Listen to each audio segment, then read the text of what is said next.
The only thing that is constant is change. Heraclitus of Ephesus.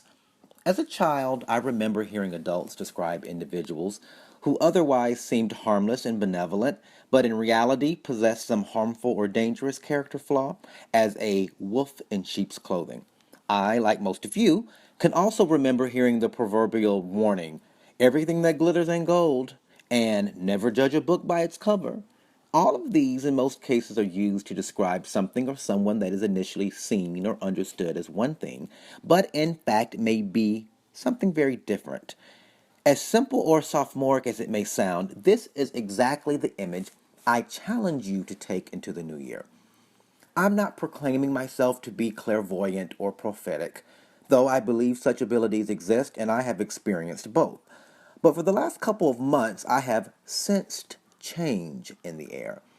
And because I don't feel I'm the only one who is ready and even desperate for change, I'd like to discuss change, better yet, transition, and how it may present itself in our lives, through my own unique lens, of course.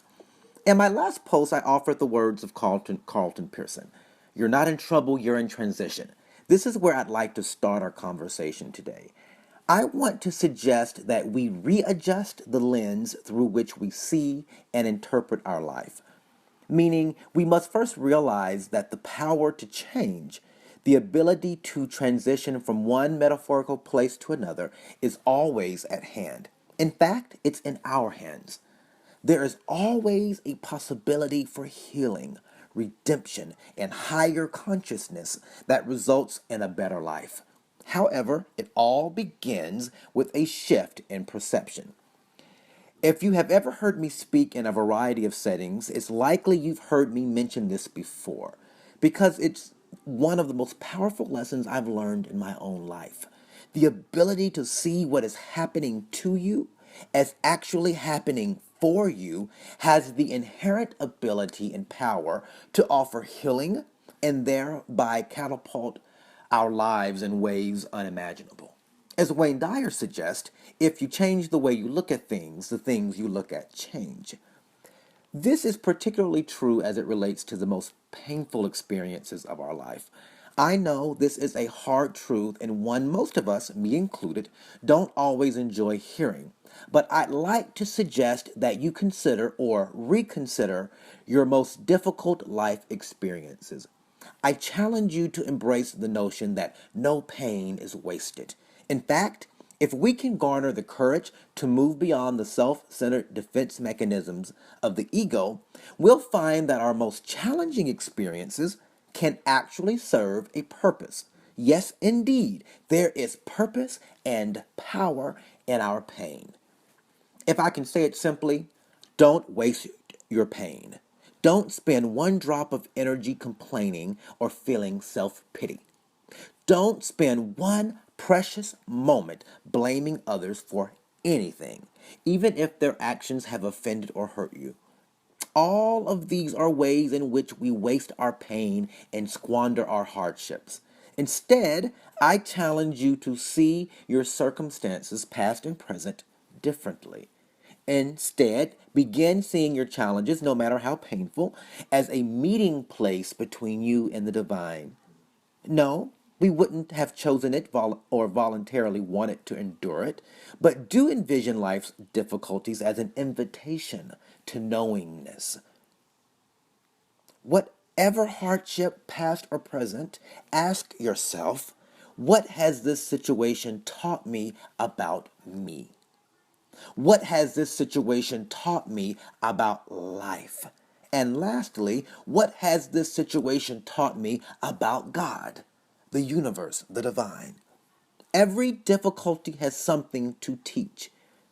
Is every problem designed by God to teach us something? I can't say, but probably not. However, I can say in all certainty that if we allow ourselves to learn from each experience, painful or otherwise, we will emerge enlightened, empowered, and wiser for it.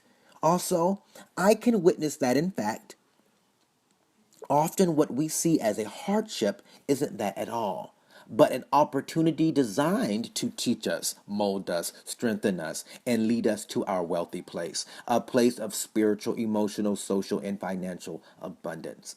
So, don't be discouraged and don't misjudge the difficult circumstances of life. In other words, don't judge the book by its cover. Life can be hard, and our ego spends most of its time dreading and trying to avoid hardship. Understanding this, let's be intentional about changing our perception. Like me, I'm guessing you're not looking for any new problems, but when they come, let's not jump to judgment. But let's consider how our very deliverance might actually be found in the eye of the storm. Personally, I fought this spiritual truth for a long time, and I still occasionally struggle with the desire for things to be different or for things to have been different. However, when I do, I remind myself that such an endeavor is wasted energy and threatens to waste my pain. Honestly, I've been through too much to waste it. I must use it, allowing it to be transformed into a force of power and purpose. There's so much more I want to say, but I'm already in danger of making the post too long. So I'll say more tomorrow, and we'll end today by simply acknowledging that I realize this is no doubt a hard truth. It's not for the weak at heart, but for those who are serious about taking ownership for their own life and are ready for real change. Change is all around us. We can't avoid it, for it's truly the only thing that's constant. So we can be co creators of our life and intentional about the change and transition we encounter. Or we can rest on the sidelines of life, feeling lost and out of control. I choose the former. 4. This is not the end of our story. Our best days are not behind us, they are ahead of us. Every experience has value, even the painful ones. We don't have to freak out.